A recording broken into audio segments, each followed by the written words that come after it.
Hi again. It's time to start talking, thinking, and researching for your first major speech assignment, the informative speech. So, what do you need to know? First, I'm going to review the nuts and bolts of the informative speech requirements.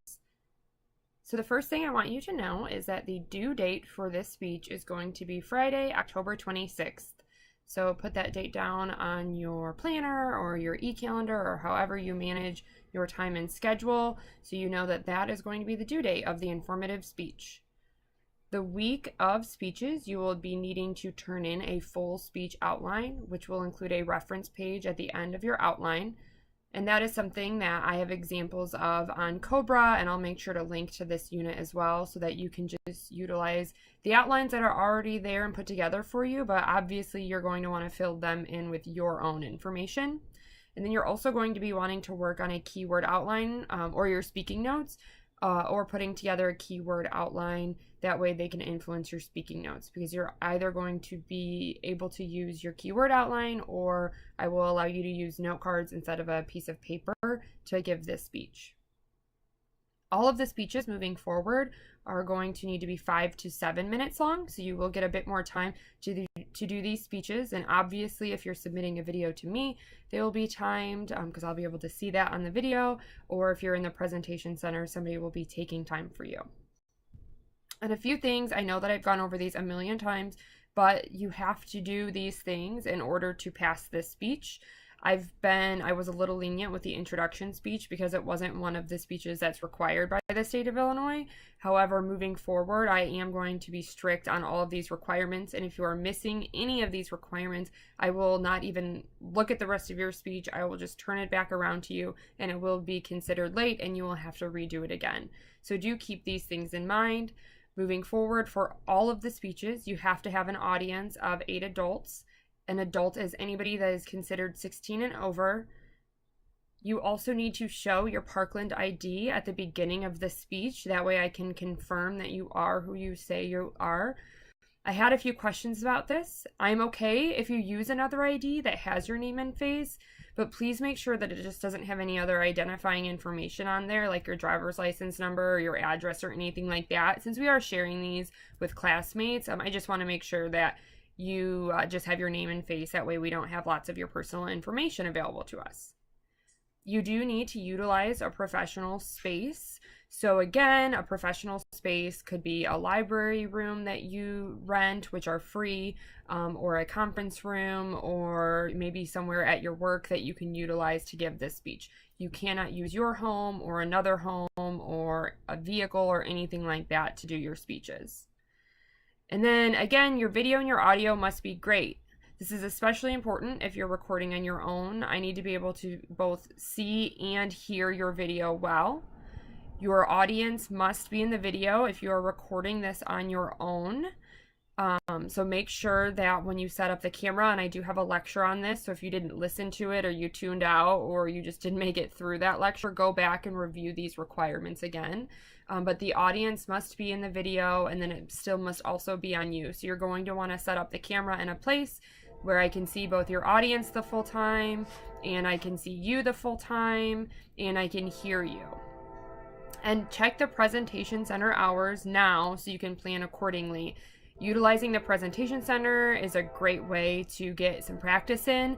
You can also, I've checked in with them, and you can bring your audience to the presentation center if you can't figure out a professional space. You can bring them to that presentation center and just do your speech there. So that is an option for you. And then check the hours that myself and the other instructor are providing that you can sign up and do your speeches. Every time that there is a speech due that week, there will be a Wednesday and a Friday option for you to come in and do your speech, and you will have an audience already there for you because your other classmates will have signed up. So do check those hours as well.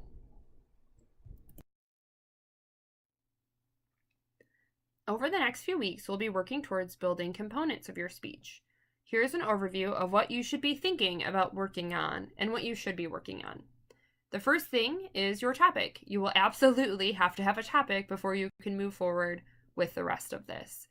This is something that will be due at the end of the week. It is outlined in Cobra. I will provide some more information and some ideas for what your topic could be. Research. Your speech has to have 4 to 6 sources. If you didn't know this, please go back and listen to or half-heartedly listen to my lecture on research, because you will have to have 4 to 6 sources. You will have to have a reference page at the end of your outline. Those are very important components, and you will have to cite within your speech. You should also be working on your full outline, because that's what you'll be turning into me the week of your speech, so that I can see what your speech feasibly would be looking like if you were to read it word for word. So that is something you should be thinking about and working on, and there are examples online. And then you should also be working on, once you've got that full outline done, you should be working on your keyword outline so that you know what your speech should look like if you decide to use that when you're giving your speech, or if you decide to translate that onto several note cards. And then I will never stop saying this. You should practice and then practice and then practice some more. Now let's review the different types of informative speeches the book outlines. I want to reiterate that an informative speech is to inform. So what does this mean? You need to tell the class about something. You need to inform us about a topic. This can look like a few different things. The first type of informative speech that the book discusses is the demonstration speech, which is informing us on how to complete a task. I'm not going to dive into a deep detail on this type of informative speech right now, because that is the second, that's the second informative speech you'll give in this class, but this is your third overall speech that you will be giving after we get through the informative speech assignment. The next type of informative speech is descriptive. So it's described as, what is it like? Examples of this may be giving a speech on the Starved Rock State Park. Another type of speech would be reporting. So what do we know about a subject or a current event or an issue? For example, there are local elections that are happening right now in the Champaign-Urbana community. So maybe you'd want to just inform us on the offices that have opened up. So maybe you want to inform us on what the county clerk's office is and what they actually do, because I do know that that is an election that is up in November. Or maybe you want to just tell us about the candidates that are running for election. So this is happening right now in our community, and here are the candidates. This type of informative speech can be kind of tricky though, so I do just want to warn you, if you're thinking about talking about a current event or an issue, something that's in the news, you need to be careful, because it's easy to blur the lines with this type of speech and become persuasive. And I do have students run into this problem where they pick a topic and it is a good topic, but they end up, through their research, they end up maybe blurring those lines of almost being a persuasive speech because they feel a certain way about it, and then they tend to pick sources that also I'm trying to think of what the word I'm looking for. They encourage those feelings, and so then it becomes more persuasive, and they end up losing points because they didn't stay in that informative speech topic area. They went over into persuasive. There's also explaining a concept. So I really liked the book said that this can also be called speech to teach. And so in explaining a concept, you just really want to explain or define something. Typically, the book says typically a lesser known or more complicated topic.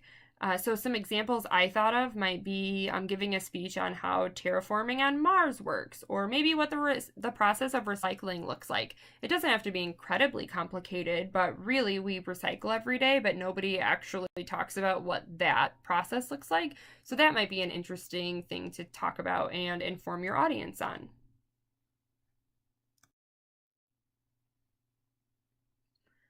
The book outlines some very straightforward guidelines for informative speeches, and I just wanted to reiterate them because they are good guidelines as you move forward. You want to organize carefully. You want to pick your topic. You want to think about the main points that you're going to be using and how you want to divide those main points. And again, I recommend that you stick with 3 to 5. 3 seems to be the magic number, but sometimes you have to go a little bit more. And then you want to think about what those main points are going to be, how many you're going to need before you even move forward with the research.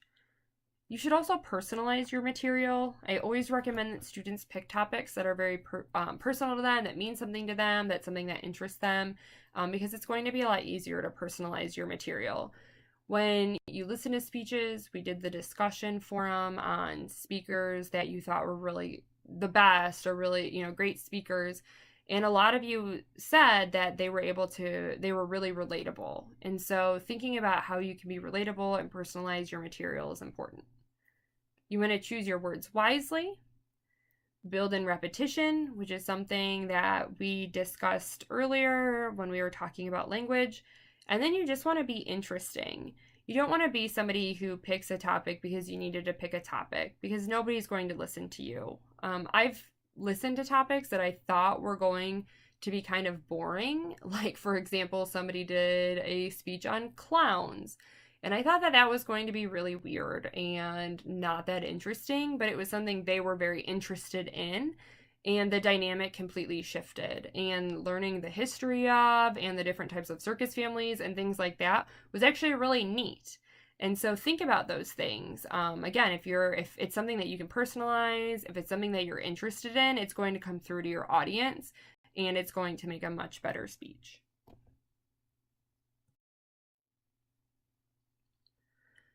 So I've hit on topic selection a couple of times. We're going to be discussing topic selection on Cobra over the next week, and I am going to provide some topic lists to just help you, especially for those of you who are struggling.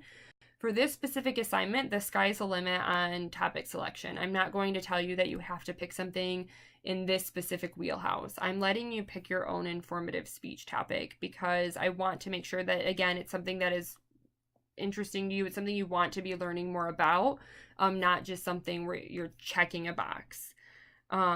So I do want you to remember that you do need to submit that topic to me by the end of the week.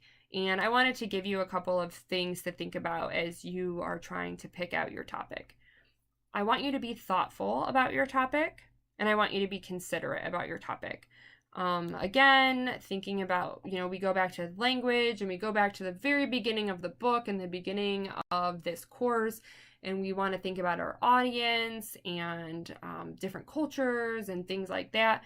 And so you want to take that into consideration when you're picking a topic for any of the speeches, but especially for this first speech, you want to be thinking about those types of things. You also want to narrow your topic down. A lot of times I have students who will say, I want, to do a topic I've never had anybody pick this, but they might say something along the lines of, I want to do a topic on the University of Illinois. And I look at them and say, wow, that's a really big topic, and you have 5 to 7 minutes to talk about it. Do you really think you can sum up the University of Illinois in 5 to 7 minutes? And then they realize that that would be very difficult. And so how can you narrow that topic down? What could you specifically talk about in 5 to 7 minutes about the University of Illinois? So maybe instead of the whole university, you decide that you'll talk about a specific building or a specific department or a professor who has gone on to do some amazing things, or, one of the specific athletic teams. So you're going to want to narrow your topic down, and that is something that will come up this week. And I have a little activity that you can or will do that will help you with this. And then I want you to choose something that is interesting to you or something you already know a lot about. So you don't have to come up with this great, amazing, creative, never heard before topic. You can choose something that you know about. I know a lot of you work full time. I know a lot of you have children. And so think about those things. Think about the things in your life. Think about what you do, because it's going to be a lot easier to speak about it for 5 to 7 minutes without needing the aid of your speaking notes, your outline, your note cards. It's going to make you feel a lot more comfortable if you can talk about something that you already know about. But you do also want to make it interesting, which you can do if it's something that you know a lot about and that you can inform people about. Because if it's something you're already passionate about, it's going to come through in your speech. So be thinking about that as well.